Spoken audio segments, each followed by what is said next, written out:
Monday's here, and the world didn't take the weekend off. We've got a diplomatic meltdown in the Middle East sending oil prices through the roof, new signals from Putin on Ukraine that might actually mean something, and a staggering geological event in the Arctic, a 500-meter tsunami from a melting glacier. Plus, Japanese soldiers arrested at the Chinese embassy, the hantavirus scare that keeps growing, a historic win for one nation in Australia, and a second legal blow to US tariff policy. Lot to cover. Let's get into it. As we reported yesterday, diplomatic efforts to cool things down in the Middle East were actually starting to look promising. Iran had handed over a detailed counterproposal, delivered through Pakistani mediators. Their demands were clear: lift the sanctions, end the naval blockade, and unfreeze their assets. It seemed like there was a path forward. But Trump dismissed the whole thing as totally unacceptable. Netanyahu went further, insisting Iran's enriched uranium must be taken out, language hinting at possible military action. So the Strait of Hormuz stays effectively shut, and oil prices have surged again. For context, the strait handles about 20 million barrels of crude every day, roughly a fifth of the world's total consumption, so a sustained closure hits the global market immediately and hard. We've seen this kind of brinkmanship before. In 2019, drone attacks on Saudi Arabia's Abqaiq and Kurdi's facilities briefly knocked out half the kingdom's production and sent crude spiking 15% in a single day. This closure is different. It's sustained, not a one-off strike, which makes the economic ripple effects deeper and longer. For anyone filling up their car or watching their heating bill climb, this isn't distant geopolitics. It's hitting your wallet right now. Both sides are completely dug in. Diplomatic channels are narrowing fast, and the risk of a wider confrontation involving US, Israeli, and Iranian forces grows more real by the day. What this means: we're watching a crisis escalate in real time, and the economic ripple effects are already at the pump. From the Middle East's rising temperature to what could be genuine movement toward peace in Europe's longest-running war. As we reported yesterday, Russia's Victory Day parade in Moscow went ahead, but it was strikingly different this year: scaled back, less fanfare, noticeably fewer troops rolling through Red Square. Victory Day is Russia's most sacred secular holiday, commemorating the Soviet Union's triumph over Nazi Germany. In peacetime, the parade was a sprawling display of military might, thousands of troops, heavy armor, and fighter jet flyovers. This year's reduced scale sends a quiet but unmistakable signal about where Russia's military resources are tied up. And in the middle of it all, Vladimir Putin made a comment that turned heads around the world: the war in Ukraine, he said, could be coming to an end. That's the closest we've heard him get to acknowledging an endpoint in this conflict. He added that he'd only meet Zelensky once a final peace deal has been agreed, and he's named former German Chancellor Gerhard Schröder as a potential peace broker, a significant choice, given Schröder's famously close ties to Moscow. Schröder served as chancellor from 1998 to 2005 and has worked for Russian state-owned energy companies ever since, so Russia trusts him, but the EU has sanctioned him. Using him as a broker is a calculated move that signals Moscow wants a deal on its terms. But here's the reality check: both sides accuse each other of violating the three-day truce. Russia claims over 1,000 violations by Ukraine. 3 Ukrainians were killed in the last 24 hours. So peace might finally be visible on the horizon, but there's a long, rocky road between here and any real ceasefire. The diplomatic signals are encouraging, but the ground truth tells a more complicated story. From one conflict potentially winding down to a flashpoint brewing in a completely different part of Asia. This one sounds like it's straight out of a spy thriller, but it's very real. Japanese military personnel have been arrested following an alleged break-in at the Chinese embassy in Tokyo. We're talking active-duty soldiers, uniformed personnel caught up in what would normally be a covert operation story. An incident like this is almost unheard of in modern diplomacy. Under the Vienna Convention on Diplomatic Relations, the bedrock treaty governing how embassies work, a diplomatic mission's premises are considered inviolable sovereign territory. A breach by uniformed foreign military personnel is virtually unprecedented between major powers. Japan and China already have enough tension: the Taiwan question, the Senkaku or Diaoyu Islands dispute, trade friction, and deep historical resentment going back decades. Now active military personnel at a sovereign embassy. The implications are enormous. This could trigger diplomatic expulsions, a tightening of security protocols across both countries' diplomatic missions, and potentially jeopardize the already fragile bilateral security framework in East Asia. Details are still thin. Neither government has explained what happened, why the soldiers were there, or what charges they face. What we do know, this has the potential to seriously escalate tensions between two of Asia's biggest military and economic powers, and it couldn't come at a worse time. The diplomatic fallout is just beginning to unfold. From diplomatic breakdowns to geological ones, let's head north to Greenland. Here's one that'll make you stop what you're doing.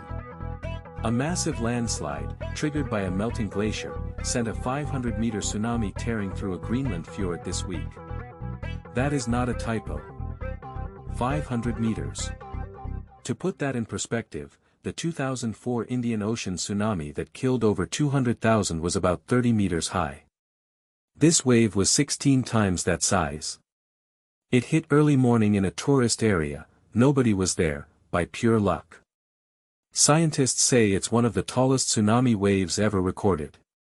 But here's what makes this more than just a jaw-dropping natural phenomenon: the link between glacial melt and catastrophic geological events is becoming impossible to ignore. This isn't the first time Greenland has seen this. In 2017, a landslide-triggered tsunami in Greenland's Karet Fjord reached 90 meters, itself a staggering height, killed 4 people, and destroyed an entire fishing village. Scientists warned then that mountain slopes destabilized by melting permafrost would produce larger events. Now we're looking at a wave nearly 6 times that size. As the Arctic warms, the ground literally becomes less stable. Greenland's ice sheet is melting faster than even the most pessimistic climate predictions, and events like this will only become more frequent. It's a warning from the planet, written in water and rock. Meanwhile, a global health situation that's not going away has a new chapter. As we reported yesterday, the MV Hondius outbreak is escalating well beyond that cruise ship. A French national who traveled on the vessel is showing symptoms in Paris, with 5 passengers quarantined there. American evacuees have been flown to Nebraska. The WHO's Tedros went to Tenerife personally to oversee the response, and he's been emphatic: this is not another COVID. He wants to prevent panic while taking it seriously. Even so, the containment effort has been massive: evacuation flights crossing the Atlantic, hazmat crews at multiple airports, strict quarantine protocols on 2 continents. Here's why health authorities aren't taking chances. The Andes strain of hantavirus, known scientifically as ANDV, is the only hantavirus variant in the world known to transmit between humans. Most hantaviruses spread through rodent droppings and can't jump from person to person. ANDV can. That's what makes this different, and why the response has been so aggressive. The origin of the outbreak is still under investigation. The port city of Ushuaia denies any responsibility, but questions keep piling up. Health officials are racing against the clock to trace every single person who stepped foot on that ship. The global response reflects the post-COVID playbook: contain early and contain hard, even if the ultimate risk is low. The situation is contained, but it is not yet controlled. From health emergencies to a political earthquake, Australia just had one that redrew the map. Pauline Hanson's One Nation just made history. They've secured their first seat in Australia's House of Representatives through a by-election in the rural electorate of Farrer, New South Wales. To understand how significant this is, Farrer had been held by the Liberal Party since the seat was created in 1949. For 77 years, it was considered a safe Conservative stronghold. The current MP, Sue San-Lei, had held it since 2001. Losing it to One Nation isn't just a by-election upset, it signals a fundamental realignment of the right in rural Australia. One Nation has always been a Senate force, but they've never held a seat in the chamber that actually forms government. Winning in the lower house changes the calculus entirely, not just symbolically, but practically. It gives them a platform they've never had before, and with a voice in both houses, their influence on policy extends well beyond their single seat. The result is being read as a bellwether for national sentiment heading into the next general election. Voters in regional Australia sent a clear message about disillusionment with Labour and the Liberals. Whether you agree with their platform or not, the populist wave that swept Europe and the US has now officially arrived in Canberra's lower house. Federal politics just shifted. And finally, a second major legal defeat for the Trump administration's tariff strategy. As we reported yesterday, a U.S. trade court ruled President Trump's original Section 122 tariffs illegal, a major blow. Well, the hits keep coming. Today, in a second consecutive defeat, that same court struck down the replacement scheme too. The administration tried to restructure the tariffs after the first ruling, tweaking the legal language. It didn't matter, the judge ruled the new version also unlawful, citing the same constitutional problems. Here's the legal backstory. Section 122 of the Trade Act of 1974 was designed for temporary balance of payments emergencies, a narrow, crisis-specific tool, not a blank check for permanent trade policy restructuring. The courts keep finding it was never meant for this. 2 losses on 2 different legal theories in as many days amounts to an unusually decisive judicial rebuke. For global trade partners, for the tech industry, for American consumers paying more for electronics and groceries, this is enormous. The ruling raises a fundamental question nobody in the White House seems able to answer: can any unilateral tariff strategy survive judicial review? The administration will almost certainly appeal, but 2 strikes in 2 days leaves them in a difficult position. Trading partners like the EU and China are watching this closely as they decide their own negotiating strategies. That's your world for this Monday. So let's recap what we covered. Oil prices climbing after Iran peace talks fall apart. Putin hinting the Ukraine war could be drawing to a close.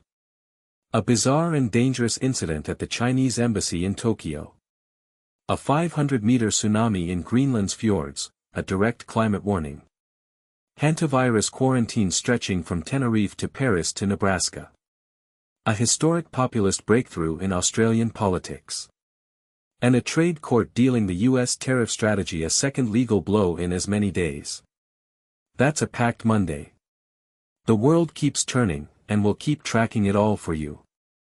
I'm your news anchor Jarvis, thanks for watching, and we'll see you tomorrow.